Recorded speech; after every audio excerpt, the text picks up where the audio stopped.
called the cops on me. On a mission to be champs since they let me free. Prepare for combat, my adversaries crumble. Face it, I got a reputation for damage. Busters get ready to rumble. They lock me in a cell, have me trapped in a living hell. Though not guilty, I'm still in jail. Brother, I serve my time like a soldier. Maintain composure. My shadow boxing the fight to the death. Busting boulders. Every boxer with a pair of gloves. Best give up love. Here's a man from the makings of a thug. A lethal weapon, mind sharp. And in my heart, there's a wish to shake the world with the flurry of my black fist. Now once a high school dropout, now I'm the $1 million champ. Who's the next to get knocked out? Straight out of Brooklyn and worldwide. All right, ladies and gentlemen, welcome to the Cheap Seats Boxing Show. Half of the dynamic duo, JP. We're definitely going to talk about this weekend's fights, the spectacles, the fights, everything involved. You know, follow us on Twitter, on YouTube, on listen to us on iTunes, Stitches, iPaddio, Windows Phone, SoundCloud, Podomatic, and everywhere else you can find us, because we're a lot of places. So let's get right into the business, right? This weekend, of course, one of the biggest spectacles in sports, which is the main event, which is Mayweather versus McGregor. It's a lot of hype, a lot of trash talking. I'm going to just break down this fight as I see it and point out some things that I see that for the fight itself, I think it's going to be brutal. Just my opinion. You know, when people talk about this fight, they preface it by saying something like, you know, Conor McGregor has never, Floyd has never seen somebody like Conor McGregor. True. And because he's never seen somebody like Conor McGregor, it's going to cause him a problem. Not true. It's just like Marcos Maidana. Great fight because Conor McGregor has to throw the kitchen sink at him. Everything. You know, everything he's got. He can't outbox him. That's not going to happen. It's got to be a brawl. It's got to be a fight of bravado and machismo, and to try to get Floyd out of his element of pride. You know, of not fighting smart, but fighting out of pride, which that can open him up for getting beat. But that's not his style. That's not his mentality. He doesn't do that. He knows how to beat people, and he knows how to avoid getting beat. He knows how to adjust. And that's the one game plan, because after that game plan's over, you can't do anything. Same thing with the Maidana's first fight. I thought it was, you know, fight dirty. Throw the kitchen sink at him. But you're still going to have to do it in the rules of boxing, right? That's why that's why the headbutts, not the headbutt, but the headlock didn't count, and the knee-in didn't count, and you know, the roughhousing didn't count. It doesn't count for punches. That counts for entertainment. That tries to set the tone for the fight, but that doesn't actually count for who's winning the rounds as far as hitting and getting hit. You know? So, and not getting hit is what I'm trying to say. So, the question that needs to be asked is, with all these questions about Conor McGregor, you know, what he can do, you should reverse that. You know, it should be, Floyd is probably the hardest puncher Conor McGregor's ever faced. People never thought about that. He's fighting a professional boxer who pretty much talk about the brittle hands, but his hands haven't been broken a very long time. And like he says, nobody walks him down, even the bigger guys. So nobody walks through his shots, even the bigger guys. You know, so take that into consideration with how can he take the punishment? You know, nobody asks, how can Conor McGregor take shots? because they're so concerned about the shot he's going to give. So that's a problem. Heck of a problem. Because I don't think he's equipped for that part of it. Another problem. The idea that Floyd's head is going to be there. Like, this is Conor McGregor's toughest opponent defensively in all his fights. A fighter who rarely, it's an anomaly to hit him flush. That's a problem. You know, in the UFC, people, their heads are there. You know, they're not catching punches. They're not slipping punches. They're not rolling with punches. They're just taking shots. So this is a problem that, you know, I don't see him getting past. Now, take into account that Floyd is absolutely by far the smartest fighter he's ever faced. That's a huge disadvantage. You know, huge disadvantage. We're talking about a boxing legend, a boxing living legend against a novice. That's the reality of it. So he can control a fight mentally. He can control a fight before the fight even starts. In the between the press runs and the tour, he gets in fighters' heads, and I saw the signs of it weeks ago. I saw the signs of it weeks ago, and I saw the sign recently. And I know, you know, for talking up a fight, that's what you're gonna do. That's what you got to do. You got to promote. And honestly, they did a heck of a job promoting this fight. You know, heck of a job promoting this fight. But as far as the fight is concerned, Conor McGregor's already beat. He's already beat. The fact that he took... You should know how beat he is by the way that Paulie Malignaggi shouldn't be part of... That shouldn't be the spectacle or in the spectacle about his sparring session with Paulie. That your focus is all on the wrong thing. Because you already know what you got in front of you. That's a whole nother story. But let's take into account for speed. Because it's just a fight with hands. Probably the fastest fighter he's ever fought. So can he adjust to that? How good is his timing? Well, you know, I can't say that. He does have good timing. He's a good counterpuncher. He does have that. But as far as even the best, even Hall of Fame boxers have a hard time hitting Floyd off of a counter. That's just, it's a fact. You can look at it yourself. The evidence is there. You know, decades worth of evidence is there. So I just don't. It's going to be an assault. They need to call the cops and arrest this man for assault and battery. Because it's going to be, I think it's going to be way uglier than the Gotti fight. I think it's going to be like the Corrales fight. I think it's going to be, because I don't think it's going to go the distance. I think it's going to be as dominant as the fight that he had against Juan Manuel Marquez when he came out of retirement and just washed him and dropped him. You know. And yes, if Conor McGregor could last 12 rounds, it would be a moral victory. Absolutely. You know. Do I think this fight should count as number 50? No. But it will, because this is what the people wanted. You know. This is what people paid for, people signed up for. This is why we're talking about this. This is the fantasy fight that people wanted. So obviously it has to count. In the grand scheme of things, should it? No. But you got to tip your hat to these guys' skills in marketing and pulling this off.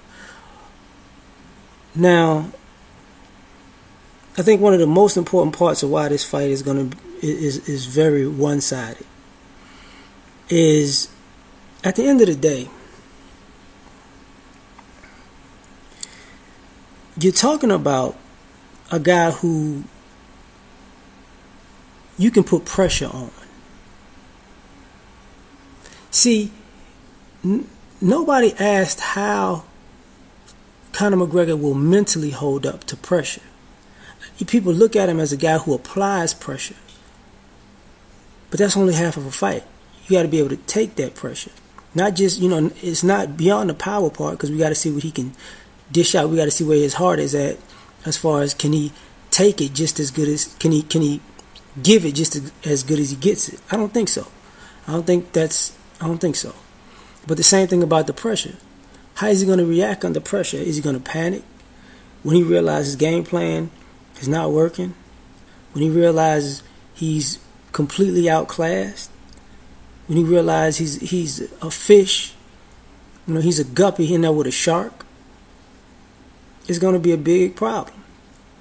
Is he going to lash out and do and just do something dirty to try to hurt him? I could see that happening. It might still be in the rules of boxing, but the same way, even when you look at that little tape of Paulie, when you're grabbing people and you're tapping them like that on the back of the head and you're throwing those are shots out of panic. Frustration, panic, anger, because you're just trying to get in as much as you can. And this is why, I say this with other fights and other fighters. When fighters start doing that, the fight's over. I don't care what round it is, because at that particular point, it's not like you throw out your game plan, but you showed your hand that you really, you're really not mentally capable of being patient and waiting and getting the moment, and you just lost it. You don't know what to do. Anything will do. So I think it's going to be a complete barbaric event. And for people who don't understand, when Leonard Ellerbe said that Floyd's a dog in the ring, he doesn't have mercy on people, man. That style of fighting, when I can't knock you out, but I'm going to demoralize you until you quit on yourself, that's a dog mentality. And can he knock people out? Of course he can.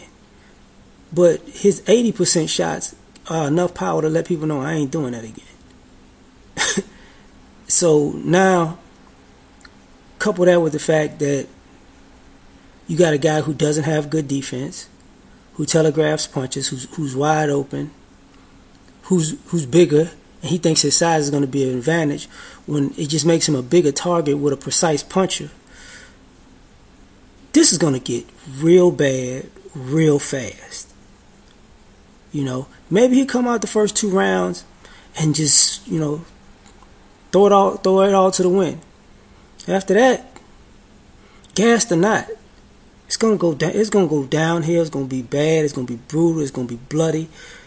And the one thing I do predict is, I do predict Floyd Mayweather comes out to really get under his skin in the Irish colors. I really think he's gonna be wearing that orange, white, and green with the mouthpiece, with the gloves, with the shoes, to really agitate Conor McGregor and like, I'm owning you with your stuff on. So that's just my prediction. But now we're going to get to the other fights, because people seem to forget that the undercard is pretty decent. It's pretty decent. Mayweather Promotions just did a good thing. I got to tip my hat to them on that. Now, I thought it was Fonseca, but now I don't know if it's Tank fighting Fonseca or is it Rocky Martinez. I don't know. Because it changed at the last minute. I don't know if that was just a typo. I don't know. But if it's Rocky Martinez, good name, long layoff, and how you fare against Rocky Martinez, because a lot of you have to be a top flight individual to beat Rocky Martinez. Is he the fighter he used to be? No. But he's going to give you problems. Absolute problems. But the long layoff, ring rust. But I do say this, whether it's Martinez, Fonseca, Tank has the opportunity to look the best out of the bunch that night because he's the fighter with the shortest layoff. He just fought a couple months back. So he should be, just by ring rust alone, by far the sharpest fighter. So he should have the best advantage out of everybody on this card, in my opinion. And this card is, but at the same time, you got to watch out for upsets because when these are bright lights that come on, not saying that Tank can't answer the bright lights because he can, but we don't know what the opponent can do. The opponent may be able to answer those bright lights. This is the one beautiful thing about boxing. You get two men in a ring, the tide can shift just by one good punch. You know, and same thing as like, you know, remember a mom lost to Granados. It was crazy, right? It just came out of nowhere. The same way Maidana beat Broner, he was the underdog of that fight. You know, and he showed up, right? The way Garcia beat Khan, just came out of nowhere with that. So these are one of those fights where they're great for a young fighter to go from stardom to superstardom or be a household name, but they also can be considered like a trap game because your opponent might say, man, this is my one shot. This is my one shot to show the world, and I can shake up the world and shock them all. And you know what? It's very possible. It's not, you know, it is boxing, so it's very possible. Very, very possible. But I like Tank in the fight. Just because if it's Rocky Martinez, the long layoff plus the short notice and everything, that would be all advantages to him. You know what I'm saying? So, gotta have it that way. I think the best matchup of the night would be absolutely by far Jack and Cleverly. I think very interesting fight.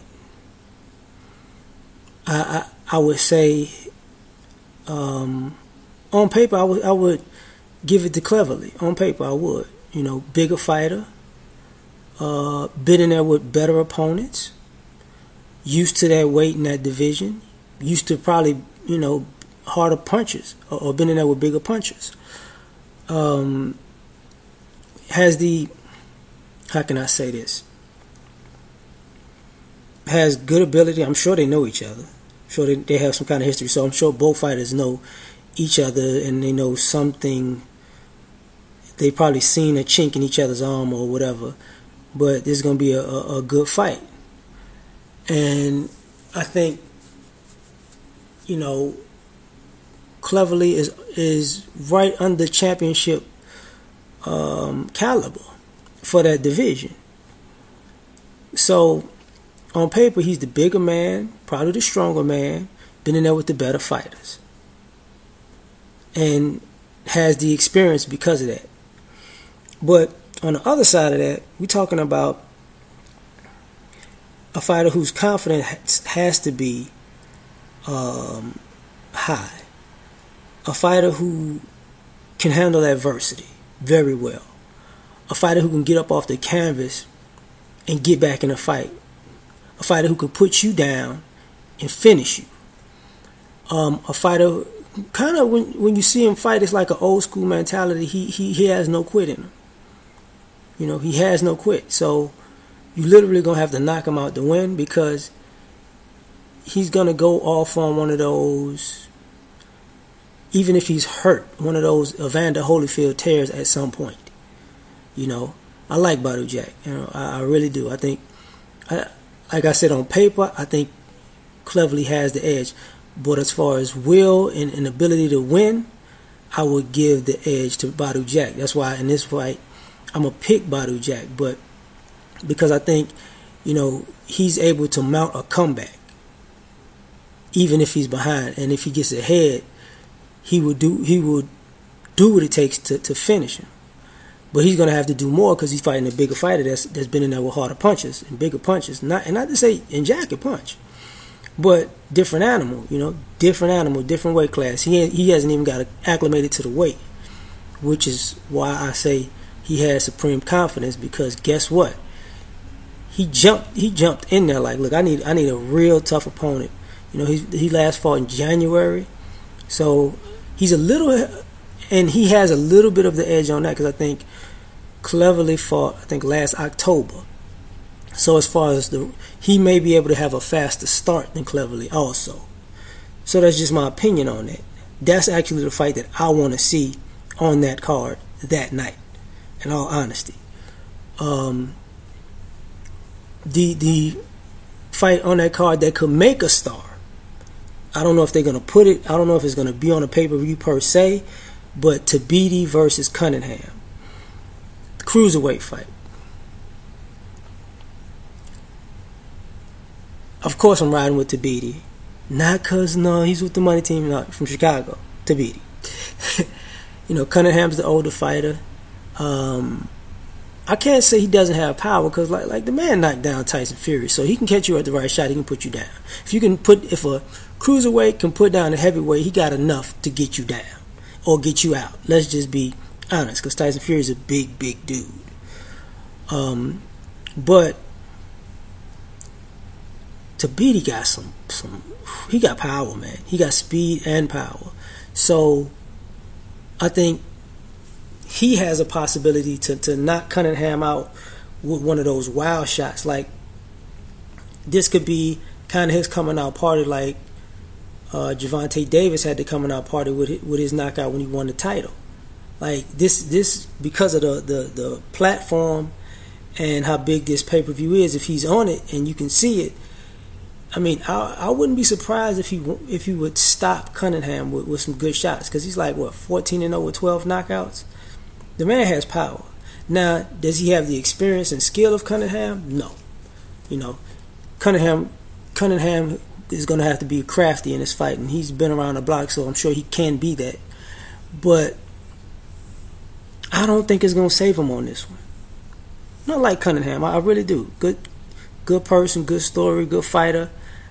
I think he's fighting a better fighter right now. As far as age, as far as power, as far as speed, as far as tactics, and even though the four fighters are all like TMT fighters or Mayweather fighters, they're still home field advantage with all these guys. That's got to be a factor, because if it goes to the cards, unless they got dominated, let's be honest, it might go their way. I'm not saying that, it is rigged and nothing like that. I'm just saying, it's home field advantage. They might, people might give people extra credit or not as much credit because they know these guys or they're accustomed to seeing their work and that type of thing, right? So I think it's going to be it's been a great spectacle. Been a great call, been a great ride. And I hope I hope all the fighters do something to be talked about very highly at the end of the night. I hope it's a memorable event because it's going to be huge. So I hope it doesn't leave a bad taste in people's mouth like Mayweather Pacquiao did. That's just my opinion. There's other fights though. Cotto Kamagai. Now, the thing about the Cotto Kamagai fight is it's probably a bad night to pick for that fight as far as, financially wise. But I also think it might, and we say this a lot, but it might have the potential to be a fight of the year. Because it's going to be a war. I mean, Cotto and Kamagai haven't been in the ring for a very long time. Cotto's last fight was the one with Canelo. I think Kamagai's last fight, I think it was with Soto Karass. I think that, but that was last year, if I'm not mistaken. So both of them gonna have ring rust, and all that tells me is it's gonna have to be a war. Because somebody is gonna go out there with the mentality, look, I haven't been in here a while. I'm gonna have to let this dude know. I'm gonna have to boss you around with these hands until I get my rhythm. And you got two guys around the same size who are big punchers. People respect both of their power.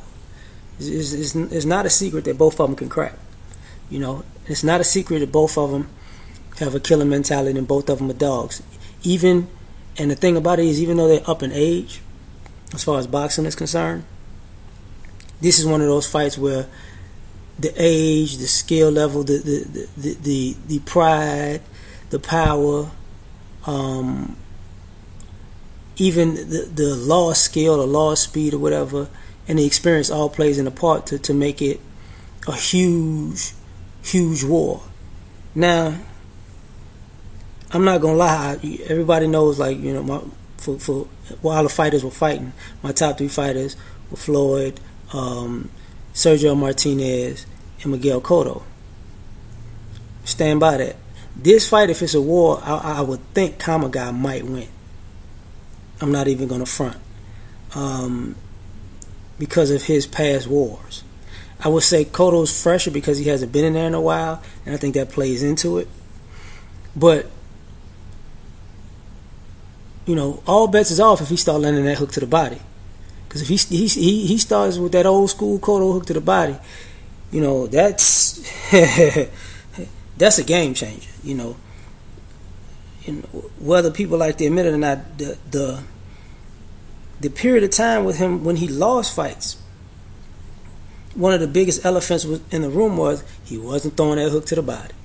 So I know Kamagai is going to come in like Kamagai, but I don't know which Cotto is going to show up, and the reason why I say if it's a war, I'm figuring it's a war, and that's why I'm going to take Kamagai, is because when it's real thick in there sometimes, Cotto starts boxing, and he's a hell of a boxer when he does.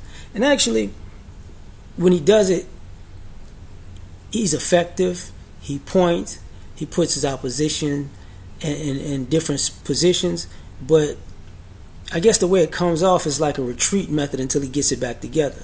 So it's not that he outboxes guys, it's when he does when he switches to outbox guys, it's usually, it looks like it's out to buy time because somebody's getting at him, and which is a smart thing to do. You switch up the rhythm, but and it changes the pressure. But I don't think it's taken the same way as far as people being viewed by fans and judges. I might be wrong, but that's how I look at it from my position when I see him do it in particular, because he has such a reputation for being a animal in there, So that's just my opinion.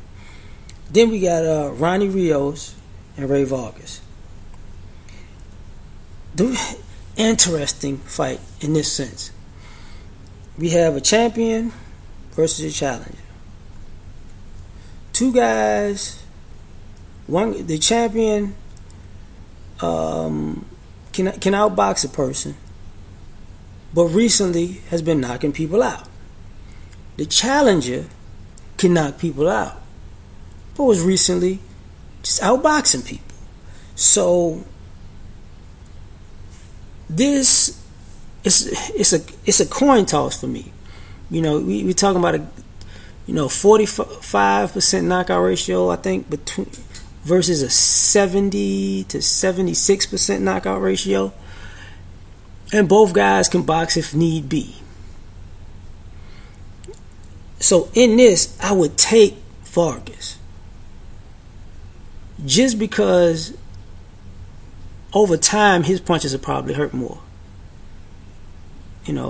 Because by record alone, he's the harder puncher.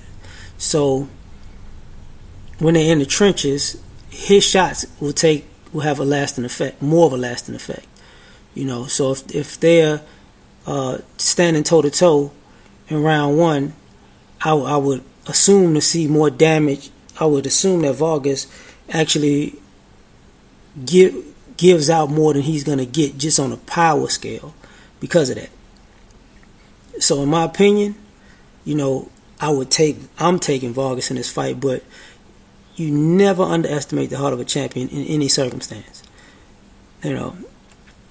Because the one beautiful thing that we've seen recently about boxing is guys who we think we know, or we think we know their style or how they get down.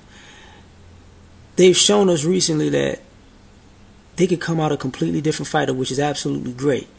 And it just throws a monkey wrench in the whole game plan and everything you've seen. Because even, the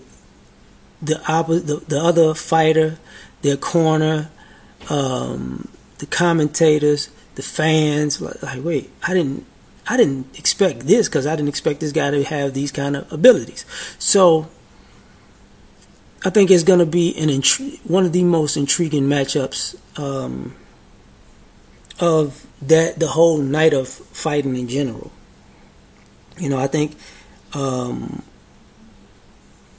like I said, Cotto Kamagai could be a Fight of the Year candidate. Also Cleverly and Jack. Also Cleverly and Jack. But I think Rios Vargas is probably the fight that would be most intriguing, because that's the one you may not know what you're going to get. Like, you may not know who's going to show up, because actually both fighters can be good brawlers or good boxers. So the flow of that can go anywhere. Now that that's been said, I want to say Delorme is fighting, but I think Ugas. But because that was the fight that Porter couldn't make because of personal issues, and wish you well, hope the best for you and your family. I don't know if I said that in another video, not a video, but another podcast, but if I didn't, I'm saying it now. I think because of the short notice, of course, Delorme gets, he has all the advantages in this.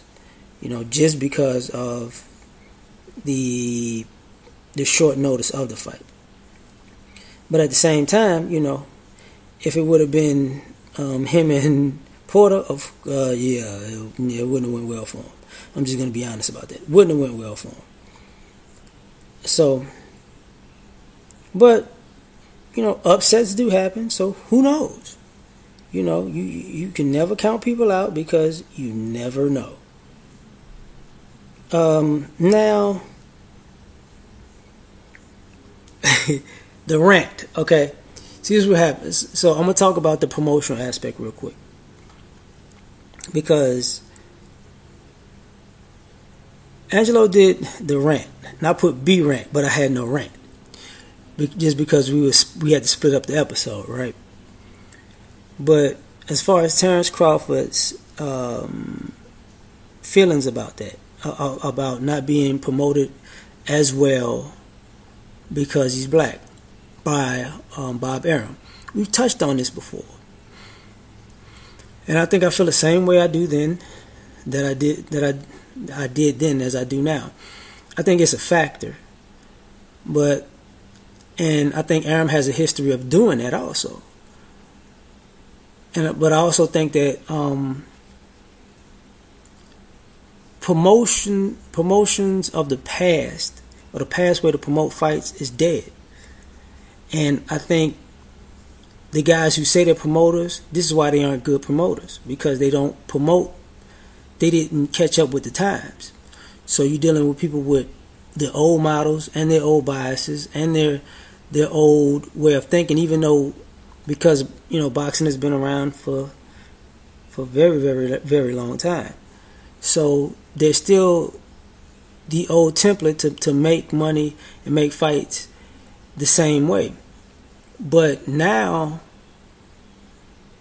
it's not the same. Like, I think, because a lot of Arum's fighters have this issue, and you have fighters that are good that you can't understand how he can't promote, and then you have fighters that, like Manny Pacquiao just had star power at the time, right?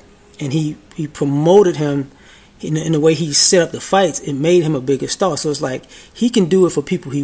I think Terrence Crawford is right to a degree when it comes to Bob Arum, because he can do it when he wants to do it.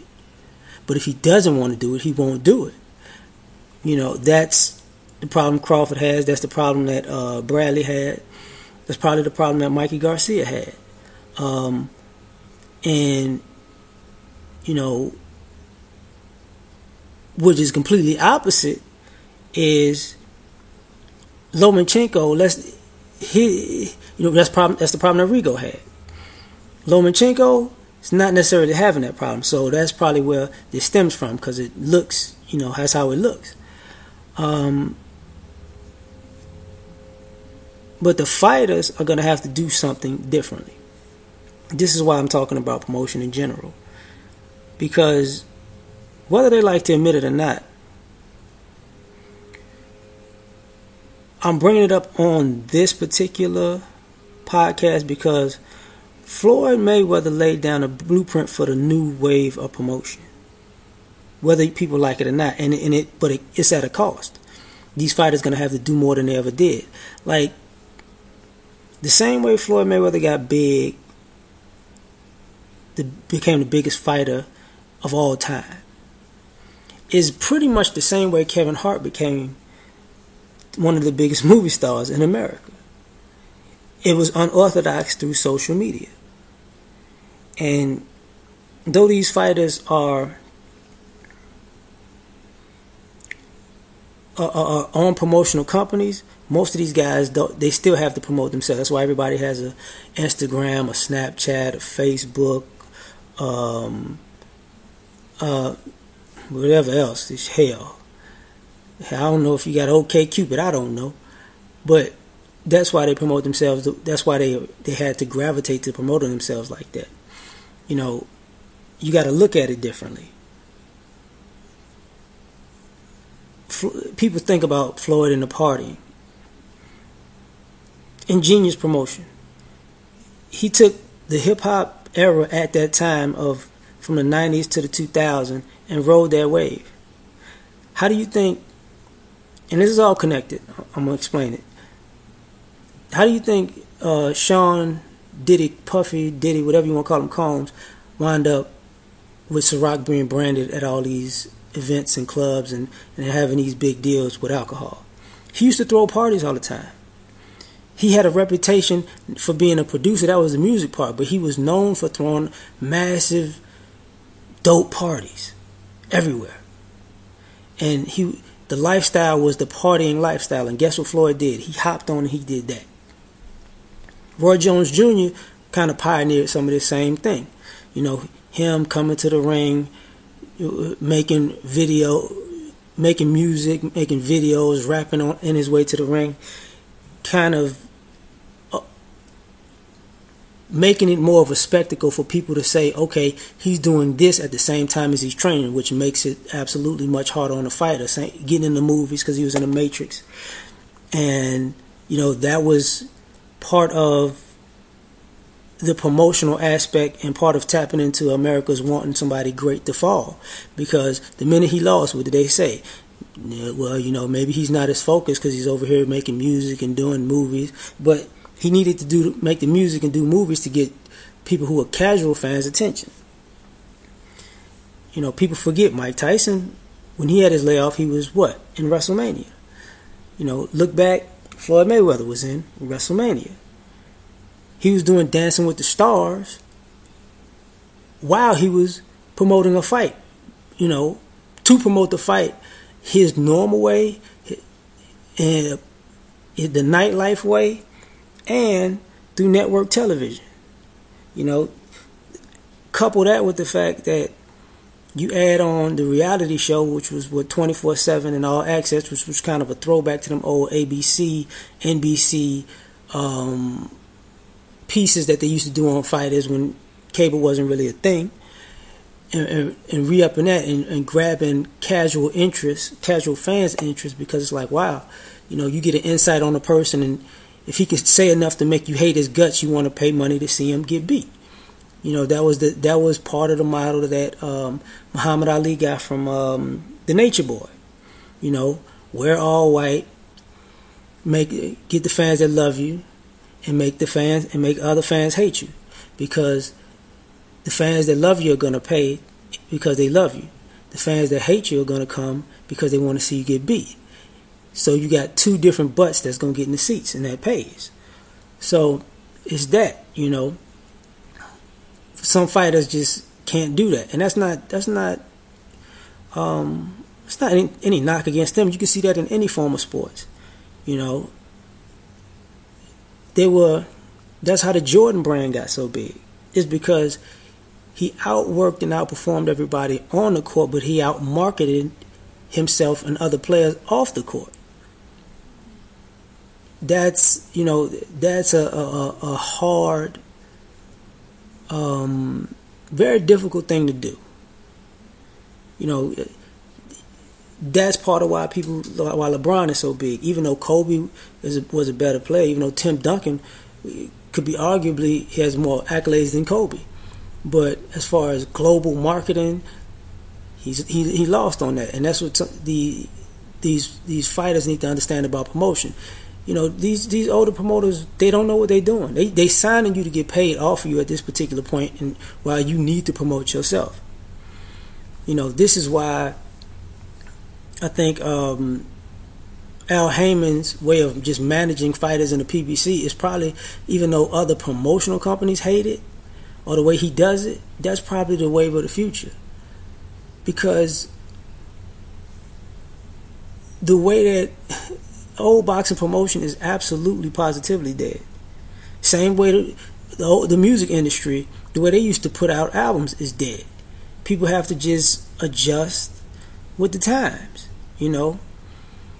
And if I was a fighter, would I be upset about it? Absolutely, because if you tell me you're a promoter, you should be able to work all of these avenues to promote your fights in some type of way. It takes a lot, though. And, Arum just not with it. Would he put more resources behind other fighters? Yeah. But just like he said, at the end of that, he's like, I owe Terrence Crawford a fight.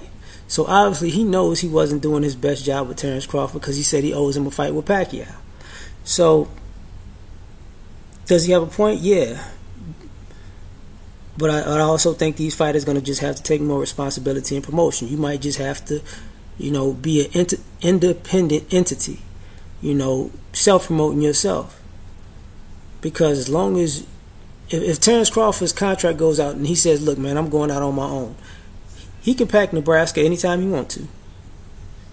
HBO will come because of all of the good business he's done. And ESPN will show up just because of the way he ended that card with Ndungo.